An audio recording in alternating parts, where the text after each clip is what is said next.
Attention. This is a secure audiovisual training presentation, commissioned by the Department of Interactive Recruitment. All unauthorized duplication of this tape is a violation of federal protocol and will result in disciplinary action. The battlefield has evolved. In the age of digital warfare, loyalty begins at level 1. With the help of interactive simulation platforms, we can now shape the minds of America's youth long before the first boot hits the ground. In the past 10 years, the department in charge of recruitment statistics has shown concerning results. Not only was the rate of recruitment down 40% in the past 5 years, but bald eagle screeches, red solo cups, and gun owners under the age of 7 have all seen devastating decreases. However, we've developed a solution. Through carefully curated gameplay scenarios, randomized loot incentives, and patriotic audio triggers, we instill discipline, obedience, and combat awareness, all from the comfort of home. This is not just training. This is interactive influence, TM. Each virtual victory is a step toward real-world readiness. Every kill streak, an act of service. Every respawn, a reminder of duty. They don't need to know they're training. They just need to play. What the fuck? Video games made by the government. It's a weird concept, right? Uncle Sam's got his fingers in movies, music, cereal mascots, but games? Something about that feels off. But unbeknownst to most people out there, the governments of the world have more than their fair share of games they've directed. Today I want to look at games that were made with the sole purpose of changing your mind. From recruitment to nationalism to just blatant politics. And I think it's high time that my impressionable mind got influenced by the forces that be. And fair warning, during this video, I'm not providing any commentary whatsoever on any of the ideologies featured. We'll be covering content from all sides of the political spectrum, so please just view this video with the lens of comedy and don't take anything I say too seriously. And without further ado, let's start with our first game.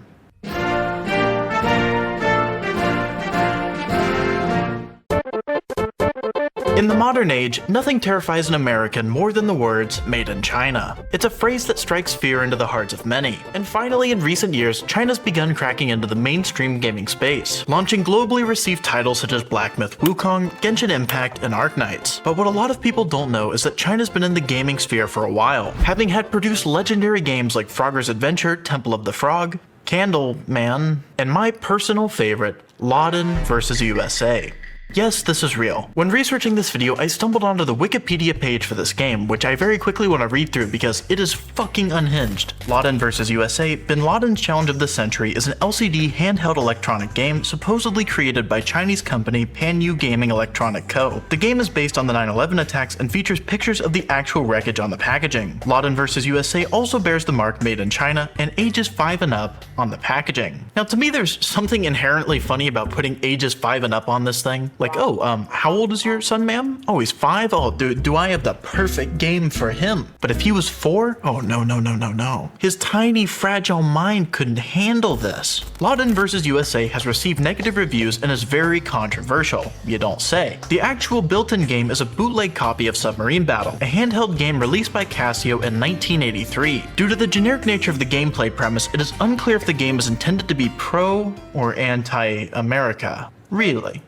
You can't figure out if Chinese-made game Laden Versus USA, Bin Laden's Challenge of the Century, which features real dead-ass pictures of 9/11, is intended to be pro or anti-America. Okay. Laden Versus USA has become popular amongst Pakistani children. Can I see some citation for that one, please? Alright, this here's from life.com. Pakistani toys feature Osama bin Laden. The Chinese-made toys have gained popularity in Pakistan among children. Apparently, this is all it takes to get cited in a Wikipedia article. A single photo, distinctly no children in sight, unless, of course, that's what Pakistani children look like. But I've gotten sidetracked. As ridiculous as this game is, I have something even more crazy to show you from the glorious nation of China. To adapt to the changing youth, China saw fit to ensure that interest in their military force, the People's Liberation Army, stayed high. And the way they chose to do this was the full production of an online game known in English as Glorious Mission. A game filled to the brim with propaganda to recruit the Chinese youth. Glorious Mission released in 2013 for PC, and the Chinese government chose to do what any corporate marketing team would: blatantly steal the ideas of anyone and everyone around them. them. This game could easily be summarized as a Chinese version of Battlefield, which, considering the monstrous success of Bad Company 2 and Battlefield 3 in the years prior, makes a lot of sense. Now, as someone who adores the earlier Battlefield games, I was kind of stoked to see what this game had in store, and to be honest with you, it looked promising. There are accurately detailed and functioning guns, uniforms, and the game is meant to be a grounded representation of combat. And believe it or not, to circulate this game to as many people as possible, it was released for entirely free. But to ensure that the game didn't leave Chinese borders, to even register the game to your PC, you had to present your Chinese-issued government residency card. This game was developed by the People's Liberation Army, not only for recruitment but as a military training method used by real Chinese soldiers. On release, it was also apparently possible to actually purchase the military edition of the game. And in that version of the game, you had access to 8 single-player campaigns and a multiplayer mode. But we're taking a look at those 8 single-player campaigns that were heavily criticized for open propaganda. When it comes to the idea of subtlety, this game takes the concept and throws it out the window. One of the campaigns featured in Glorious Mission is called Meng Hui Shanghai, which means, when translated, something along the lines of dreaming of returning to Shanghai. I apologize fully for all of the Mandarin I will inevitably butcher here. However, just simply translating this, you lose a lot of the context hidden within these characters. Mandarin is based off of Hanzi, which, just like Japanese kanji, have rich, deeply layered meanings. Meng means dream, but not just any dream, nostalgia, idealism. For example, the Chinese slogan is 中国梦 meaning the Chinese dream. Hui means to return, but it also often implies restoration. These two characters are often very poetic. This is a very propaganda-coded title, and during this mission, you fight off hordes of soldiers from the Japanese Imperial Army during the Great Battle of Shanghai. Now, I don't know about you, but to me, having a game featuring patriotic and nationalistic titles, with extremely realistic weaponry, and featuring missions of you killing historical enemies that are geographically close, doesn't seem very subtle. However, the efficiency of this propaganda needs to be tested, so I called in a favor from my best friend who's a fully fledged Marine about to be stationed in Japan, and I want to see if this propaganda is strong enough to turn even a soldier to their side.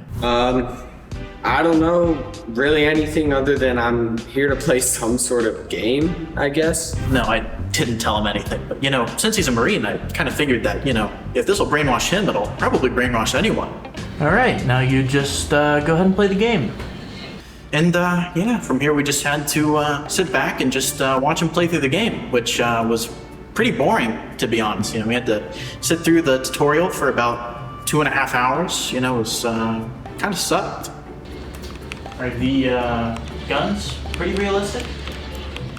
Yeah, maybe a little more recoil, but so far so good. The logistics aren't too bad in this. They did alright, honestly. But he was getting the hang of it, so we just decided to let him play through a couple missions. Hey man, you want any snacks? Yeah, sure. Alright. And you know, just when I thought it was going well, you know, that's when it all went to shit. You know, you'd think that you'd see the signs, but it's always the ones that you never expect. 山楂五，山寨，哎呀，冰淇淋，冰淇淋，冰淇淋啊！ You're okay now. You know, I'm really glad that I just happened to have one of these around. You know, if I didn't have one of these, who knows what would have happened. I don't know, man. It was crazy. One minute I was just playing the game, and the next minute, well, you know. Glorious Mission is clearly a scary game, and it's worth noting that this game is now entirely gone. It can't be downloaded in China anymore, nor could I find a single archive of it out there. And to be honest with you, finding any high quality footage whatsoever of this game was a goddamn nightmare. First off, I don't know a lick of Mandarin, and as a result, I had to use Google Translate to navigate some bullshit site called Bilibili. And even then, finding any good content on the game was nigh on impossible. And even more interestingly, the one piece of content I found that was semi-popular on YouTube was actually a video essay criticizing the game and why it failed. But as far as propaganda goes, that's some pretty good stuff.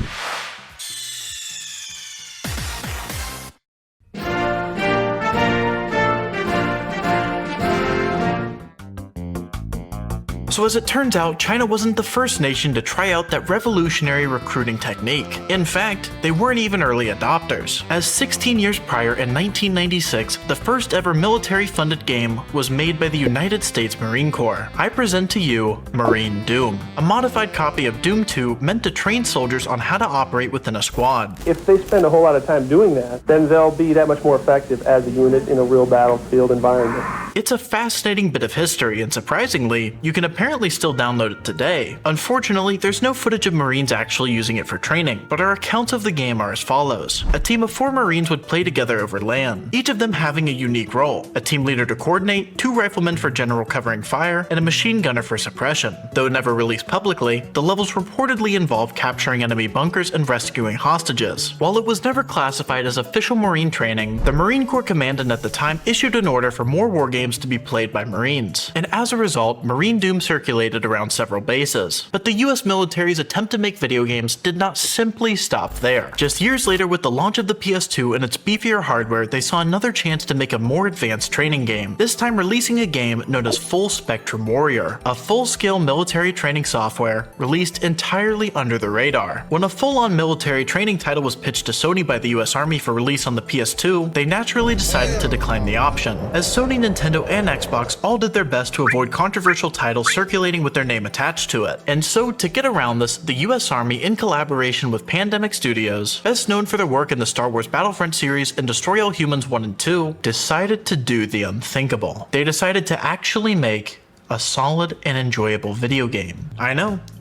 Full Spectrum Warrior released in 2004 in 2 surprisingly good reviews, scoring an 84 out of 100 on Metacritic. This is unironically an enjoyable game, where you take control of a squad of soldiers and play the role of a commander. It's a neat hybrid between a third-person shooter and an RTS game, and it's easy to see how this was intended to be used as training. Most RTS games usually take place from a top-down perspective, but this forces you to stay down with the troops and simulate calling shots on the battlefield. However, this version is very much a game, but to make sure this could be used as military training, they baked in a secret mode. And I shit you not, the way you unlock it is with a cheat code. By inputting the secret code Happy Turtle, the game would automatically switch itself over to the military training edition of the game. And in this version, there's a heavily stripped down UI and far more realistic urban environments. The military version of the game is not focused on game design at all. It's only focused on making it as real as possible. But get this, Pandemic Studios arguably scammed the ever-living fuck out of the Army. The US Army financed this game on a budget of $5 million taxpayer dollars, with the deal being that Pandemic Studios got to release the game to the public and still get the royalties. And from the Army's perspective, spending $5 million to develop an accurate simulator is a pretty solid deal. If anything, it's cheap. However, on release, this game was far more catered to a casual audience than expected, and it was quickly agreed upon that the game was too unrealistic to serve as training. However, since Pandemic Studios still got all of the royalties from the game, they walked away with no problems and 1 million copies sold. Now you might think that the Army's attempts to leave their mark on gaming might have immediately stopped after getting scammed, but that's where you'd be wrong. There's nothing a government institution loves doing quite as much as wasting taxpayer dollars. And even during the development of Full Spectrum Warrior, the Army had a backup plan. But this time, like Thanos, the Army said, fine, I'll do it myself. No third-party studios, just a pure in-house military-grade video game. This is America's Army, a fully sanctioned training tool designed to teach weapon handling, first aid, and the Army's 7 core values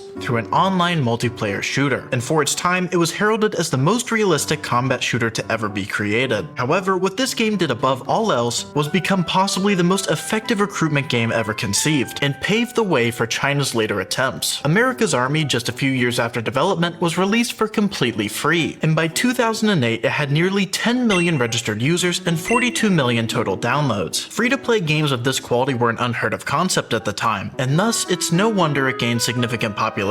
This game was even demoed at E3 and promoted at over 100 NASCAR events. Which, yeah, that tracks. It tracks a lot. And the man cited as a composer for this game? Doyle W. Donahue, possibly the most aggressively American name I could ever think of. The America's Army franchise went on to have a ton of sequels, none of them really being noteworthy until the franchise finally died in 2018. Since then, the military has dabbled in more simulators, including contracting a private version of Arma, but in terms of games made for recruitment, that's where the story ends. For now.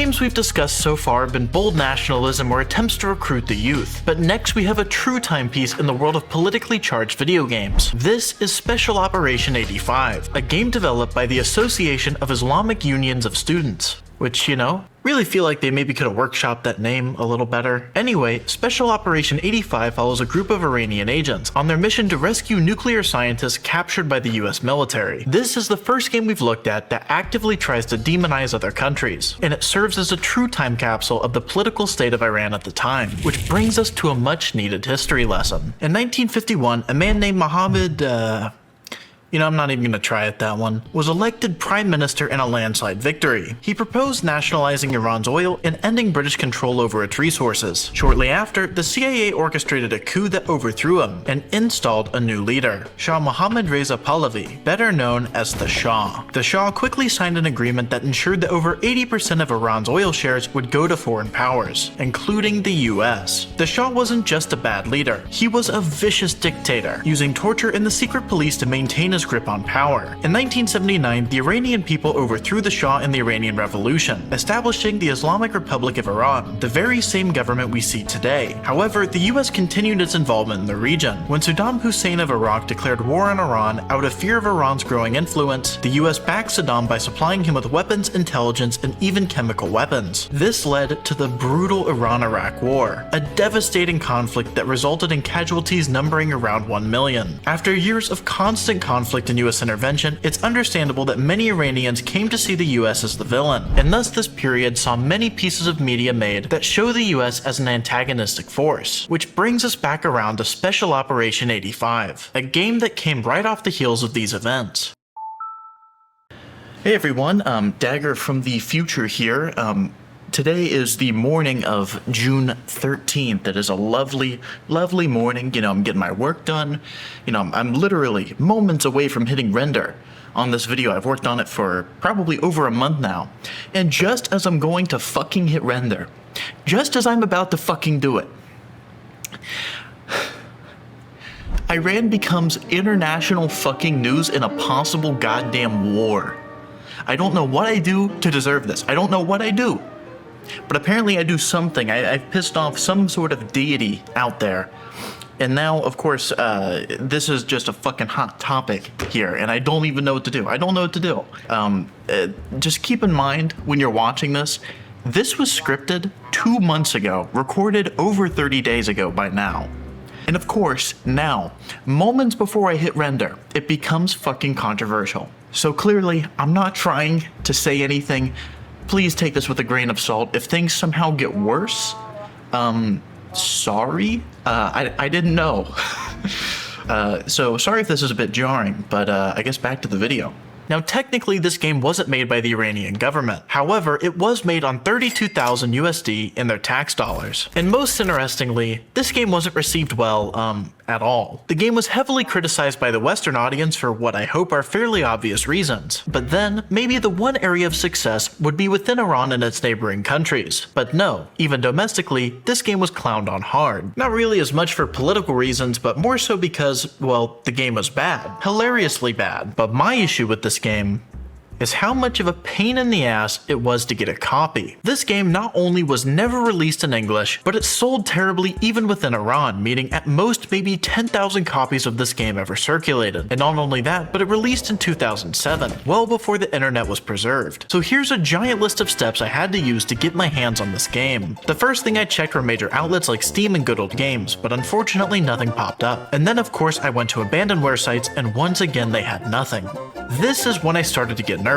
I even checked common piracy sites to see if an ancient copy of the game still existed there. I checked in English, and I even checked in Persian, the native language of Iran, but nothing was coming up. And it was there I was about to entirely give in. But I then realized that I might have a chance searching for the game in Persian itself using Google, and translating everything I found until something matched. And despite being extremely sketchy, I actually managed to find an archive site called Old Persian Games. But when I translated the text on screen, apparently the only available copy was on their Telegram channel, which to me screamed that this was probably a scam. However, the copy of the game was entirely legit, and I could finally mount the ISO and run the install. But then, this happened. Yes, apparently this game is so goddamn old, even Windows 10 can't run it. So I then had to set up a virtual machine on my PC to emulate a Windows XP era unit. And alas, finally, the goddamn game installed. But for me, that was only half the battle, as almost instantly I noticed that my mouse within the game wasn't even working. And after several minutes of tinkering around, I realized that the only way to get it to work was to go into the settings and completely disable my mouse and keyboard from the Windows 10 machine. I don't know why this worked,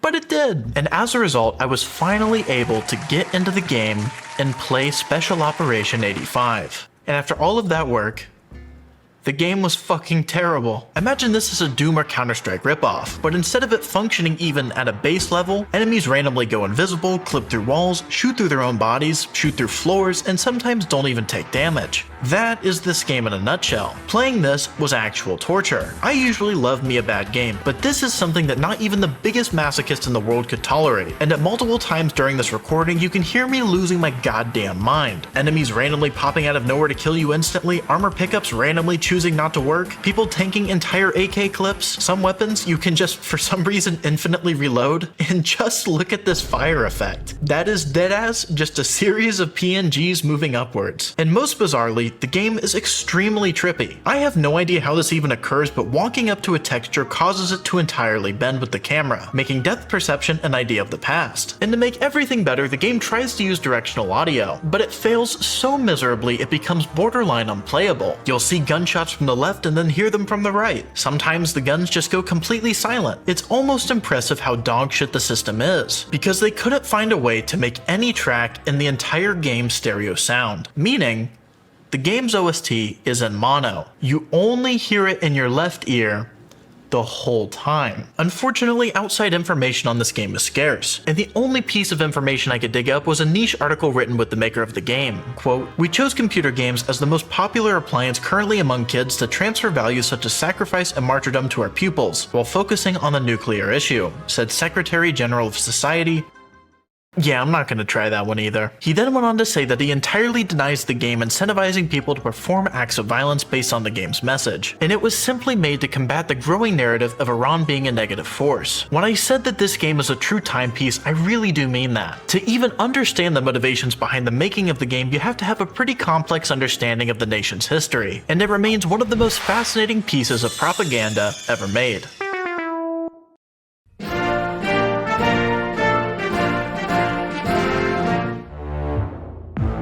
Of course, when it comes to a battle of propaganda, you can count on Russia to never sit it out. Now, of course, if gaming blew up 10 years earlier during the Soviet Union, I imagine this would be a very different list. Probably be looking at Tetris, but it's like food rations or like death tolls or something. Whatever the Soviet Union was up to, it was something like that. But even decades after the Cold War propaganda machine cooled off, the Russian government still found plenty of time to make some, let's say, ideologically motivated video games. This is Smuta, a word that somehow manages to look like a keyboard glitch and sound like a sinus infection at the same time. Smuta is the most recent game featured on this list, releasing in 2024, and with a fat budget of 1 billion rubles, which I gotta say is a lot of fucking money to spend on a playable textbook. It's an action RPG set during the time of Troubles, a real period in Russian history that kicked off after the death of Fyodor I, the last of Ivan the Terrible's bloodline. This caused Russia to fall into a massive power vacuum where many contenders tried to claim the title of Tsar, leading to societal uproar and total chaos. And while researching this video, I accidentally fell down the most insane Wikipedia rabbit hole I've ever seen. So during this chaotic period, a guy suddenly shows up claiming to be the lost grandson of the previous Tsar, presumed dead for years. And not only is he back, he's also a Catholic now. His big plan? To reform Russia, make it Catholic and modern. The ideology of neighboring nation, Poland. The only problem? He's a complete fraud. Turns out this dude was actually a random runaway monk who fled from Poland, claimed royal blood, and promised land. And somehow,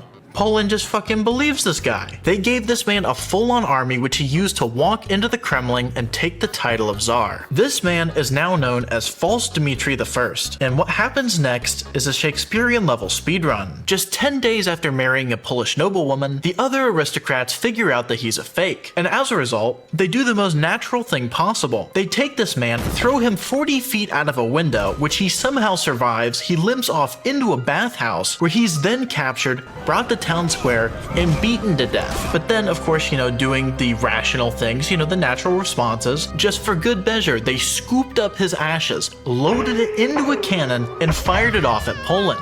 You know how when you're a kid and you're just making shit up and you're just like, and then? It's that, but it's actual Russian history. Because just a single year later, another guy shows up and claims to be him. And here's the best part. His wife, who watched this man get thrown out of a window, beaten to death, and might I remind you, fucking blown up.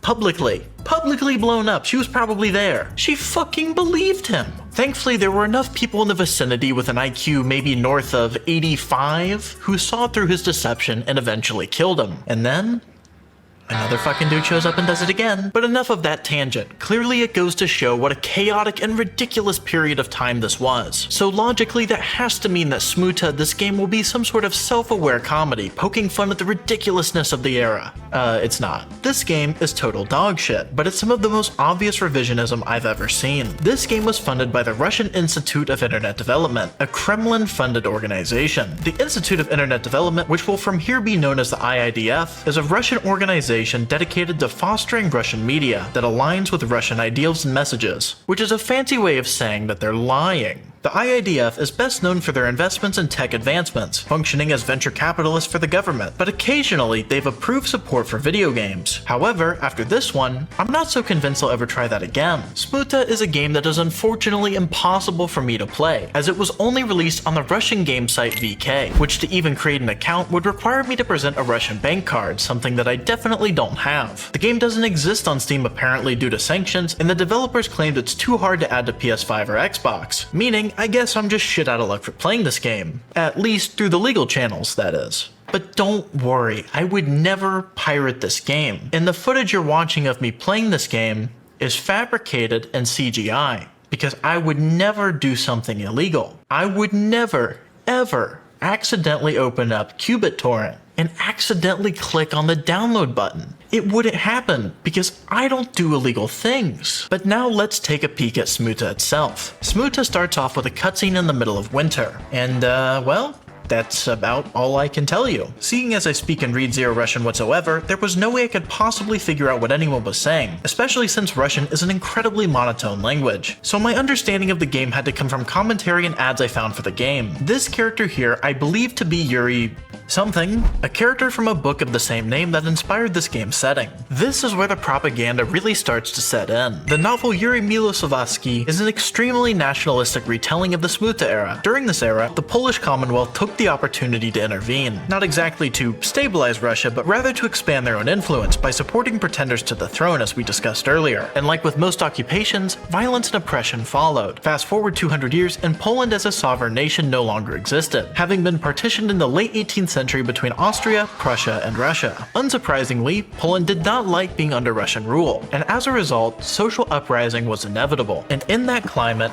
Russian nationalism was also on the rise. And Yuri Miloslavsky, written in 1829, reflects that most. The novel paints Poland as a cruel, antagonistic force, and of course paints Russia as the morally righteous underdogs, a narrative designed to reinforce imperial pride and justify Russian dominance. And it was no accident that the IIFD chose to fund a game based on this premise, especially during an era of conflict between Russia and its neighboring regions. But let's at least take a look further into the gameplay of Smuta. Smuta, as a game, runs fucking terribly, managing to set my PC on fire even having frame drops mid-cutscene. And once you're in the gameplay, it feels fucking horrible. Holding forward and moving the camera barely results in the character turning, and the best way I can describe it is it doesn't feel like I'm moving a character fluidly, it feels like I'm steering a human. Unfortunately, there's no subtitles in the entire game for me to try and use Google Translate on, so I had no clue what was going on. But sometimes not paying attention to the dialogue makes you pick up on some really weird shit. Like, look at this guy's mouth. I don't know what's wrong with it, but I feel like you see much more of the interior of his mouth than you should with anyone in real life. And since I couldn't understand much of anything, I just decided to skip through everything, since I quite honestly don't really care about the story. Unfortunately, soon after this I couldn't progress through the game, since the directions for a specific part were said only once in Russian. So unfortunately, everything I say from here is basically me just reading off of a wiki. This game saw pretty significant criticism from international audiences, after they saw some of the specific lines of dialogue from the game. The wiki lists this: criticism addressed dialogues, voice performances, and insistent propaganda of traditional values in the game. For example, the protagonist argues with a poll about trans people and claims that in Poland there are no women, only men in disguise. And one of the characters declares that people should, if necessary, mortgage their wives and children for the needs of the Russian army.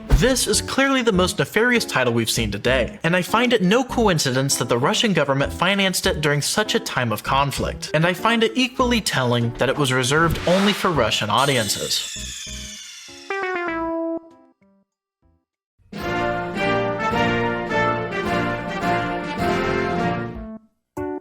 Now, I know we've already gone over China's attempt at a recruiting method through video games, but as it turns out, I ran out of content for this video, so we're double dipping here, and we're looking beyond the label of just video games to a much older, more ancient form of entertainment. The earliest recorded board game was dated to about 4,600 years ago. Societies have had board games through every major war waged. So as it turns out, there's plenty of board games out there that serve as propaganda. The Nazis made a board game called Judenraus, which to anyone who knows a bit of German is a very alarming title. The Cuban government made a whole game about the Cuban Missile Crisis, and most importantly, the Chinese government during the Vietnam War made a game called 埋葬美帝在人民战争的汪洋大海中 or, as it would be translated into English, bury the American Imperialists in the boundless ocean of the People's War. Again, gotta work on the whole branding thing. I think maybe Life, Chutes and Ladders, Monopoly, man, maybe it just rolls off the tongue a touch better. This was a board game produced somewhere between the mid-60s and 1970s, and is a 4-player board game where each player rolls a dice and moves their respective piece. Most spaces do nothing, but occasionally there are event spaces, and on them there is very specific text, such as, "You blew up the enemy, proceed to number 7, or even better, the enemy released a poisonous gas, return to number 16. But in a very depressing series of events, I can't find a single copy of this game for sale. However, with a relatively high-res image of this game out there, with just a little bit of planning and hard work, I could bring this game back from the dead. The first step was to translate all the text from Mandarin to English, which required some Photoshop work. I decided to preserve some of the Mandarin text on there, because I feel like if I translated it to English, it would become very hard to convince people to play. And then with my PNGs in hand, I had to do one of the single most embarrassing things I've ever done in my life, where I walked into a print store and with a completely straight face, asked them to print those out. Yes, I wanted to crawl up into a ball and die. Thank you for asking. But once I had the paper, all I had to do was glue it down and cut it out, and all of a sudden, we have the only copy ever made of an English version of Bury the American Imperialists in the Boundless Ocean of the People's War. And I don't know why, it smells like actual manure. I don't know what kind of paper this is, but it's fucking disgusting. Like it actually for real, like just smells like cow shit in this room because this is in here. I'm still kind of pressed about that. Pressed. Printing joke. So I rounded up a group of 3 other people and played the game. Ladies and gentlemen, welcome to the first ever English playing of Bury the American Imperialists in the Boundless Ocean of the People's War. I'm here with my 2 friends, Jake. Yo, yo. Jake has decided in his infinite wisdom, because he's such a special person, that he's going to be playing as the Sunglasses. I'm also joined here by Chase. Yo, yo. The man who is at least 4'11", maybe a little shorter. Chase has decided that he will be playing as the pound sign, which by product of elimination leaves the bicycle to me, if you couldn't figure that out. Who would like the first turn, gentlemen? Me. Okay. All right. A 5. Strong 5. All right. 1, 2, 3, 4, 5. Oh shit. Tunnel warfare is in progress. Proceed to space 8. Damn. Let's go. Okay. Jake with the strong start. Damn, right through the tunnel. Jake with a really strong Went start. right down the tunnel. Came out the other side. All right, Mr. Chase, would you like to take turn 2, or would you like to defer? I'll take it. I'll take the turn.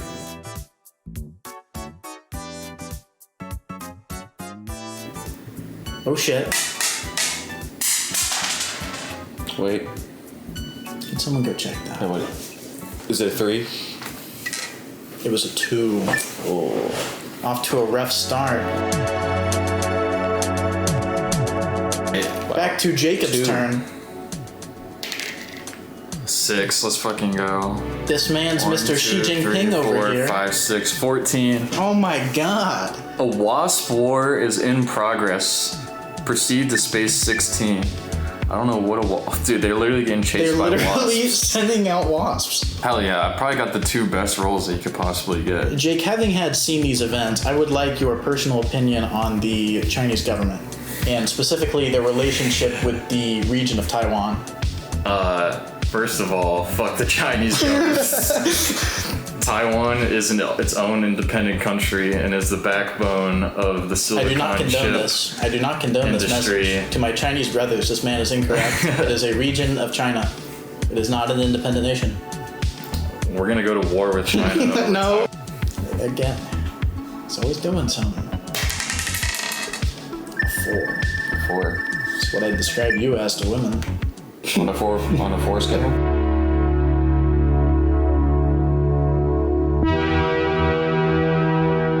Alright, Mr. fucking Xi Jinping on the next roll here. Let's go. Fucking 5.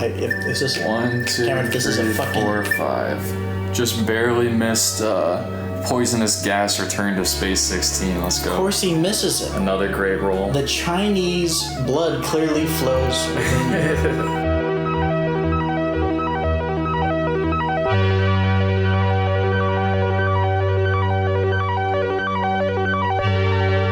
Fucking 11-point lead over second place.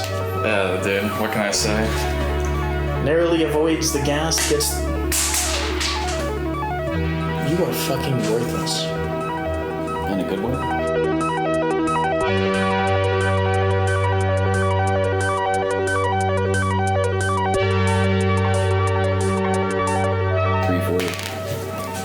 Four. Ooh.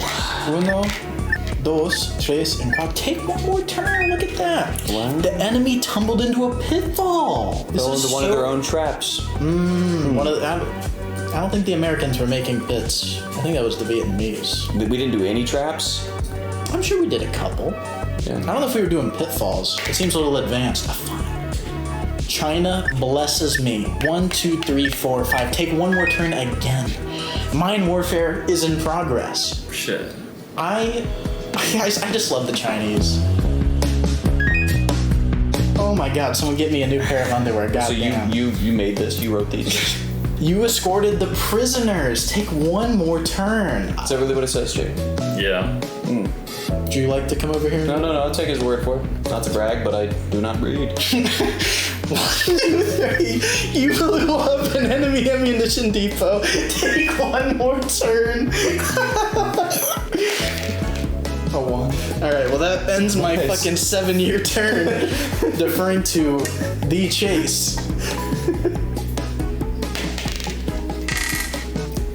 Rolls a 4. So you can actually do it your fucking self this time. Yes, 16, 17, 18, 19, 20. What does it say? The enemy released a poisonous gas. Return to space 16. Can I ask you about your opinions on the Chinese government currently?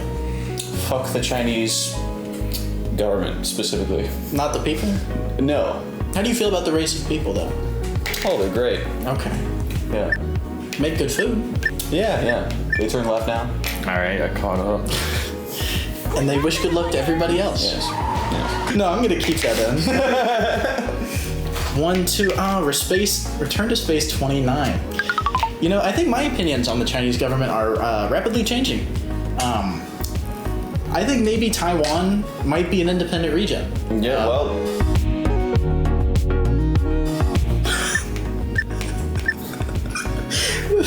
The enemy has released poisonous gas. Return to space 16. Can I ask you again on your opinions of the Chinese government? I love China. Oh. Yes. A 4. 1, 2.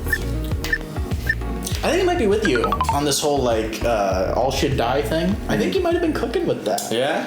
I think we were collectively onto something. They should together. die? We can workshop it. I think we can workshop it.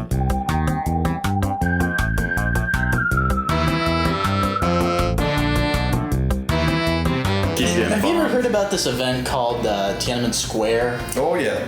Really? Yeah. I think we can say with a fair degree of confidence that it did happen. It did indeed. It did. Yeah. It did. to swallow the two. Oh my fucking god. And Jake wins it all. GG. Congratulations, Hell yeah. Jake. You All right, have now Jake gets to decide. Is China a country? Is China a is not country? a country. China belongs. China is no longer. All of China belongs to Taiwan. That is what we have learned today, people. Thank you for tuning in. We've made a groundbreaking discovery. China is, in fact, not a nation. Truth be told, it was always, at best, maybe a county. Thank you so much County. to Jake for burying the American imperialists in the boundless ocean of the peoples. Where everybody give a warm round of applause for Jake. Let's go. You're the people. And that's the thing. After all the flashy graphics, realistic gun physics, the most blunt, in-your-face propaganda came from a literal piece of cardboard in a D6. It didn't try to trick you, cloud your mind with interesting gameplay. It just said blow up the enemy and move to square 7. And maybe that's the most effective type of propaganda there is. The kind that doesn't try to hide itself at all. Which is why I'm proud to announce that next month I'll be launching my own board game, Operation Denatalis Salutem. Burn the UK to the ground. A family-friendly dice game where you get to put the British in the rightful place, which is in no world that I live in. Available soon at your local Walmart. But until then, I hope you enjoyed this video. It was most certainly a fun one to make. And remember people, stay influenced.